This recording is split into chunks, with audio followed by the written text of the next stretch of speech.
Hello అండి.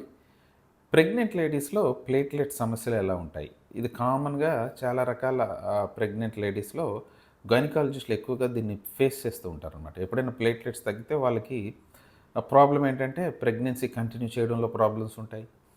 And delivery సమయంలో problems వస్తుంటాయి. డెలివరీ తర్వాత కూడా ప్రాబ్లమ్స్ వస్తుంటాయి. అసలు ప్రెగ్నెంట్ లేడీస్‌లో ప్లేట్‌లెట్స్ ఎందుకు తగ్గుతుంటాయంటే ఇది మైల్డ్, మోడరేట్ అండ్ సివియర్ అంటే 3 టైప్స్ ఆఫ్ కేటగరీస్ ఉంటాయన్నమాట ప్లేట్‌లెట్స్ తగ్గడానికి కారణాలు.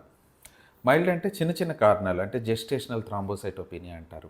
అంటే ప్రెగ్నెన్సీ ఇట్‌సెల్ఫ్ ప్లేట్‌లెట్స్‌ని కొన్నిసార్లు తగ్గిస్తూ ఉంటుందనమాట. కానీ ఇది అంత తక్కువ రేంజ్‌కి పడిపోవు. 70,000, 80,000, 90, 1,00,000 వరకు ఉంటూ ఉంటాయన్నమాట ప్లేట్‌లెట్స్. ఇది పెద్ద సమస్య కాదు. నెక్స్ట్ లెవెల్ ఏంటంటే ఇమ్యూన్ థ్రాంబోసైటోపీనియా అంటారు. ఐటీపీ అంటారు. ఇది ఒక ఆటో ఇమ్యూన్ డిజార్డర్ అనమాట. ఇది కాకుండా కొన్ని రకాల డ్రగ్ ఇండ్యూస్డ్ థ్రాంబోసైటోపీనియాస్ ఉంటాయి. ఇవి కామన్‌గా చూస్తూ ఉంటాం. దీంతో పాటు ఎప్పుడైనా వైరల్ ఇన్ఫెక్షన్స్, వైరల్ ఫీవర్స్ వచ్చేటప్పుడు ప్లేట్లెట్స్ తగ్గుతూ ఉంటాయన్నమాట. ఈ 4 రకాల సందర్భాల్లో పెద్దగా వర్రీ అవ్వాల్సిన అవసరం లేదు. కాకపోతే ఐటీపీ అనే వ్యాధిలో ఎప్పుడు ట్రీట్మెంట్ చేయాలి, ఎలా చేయాలి అనేది తెలుసుకోవడం చాలా ఇంపార్టెంట్.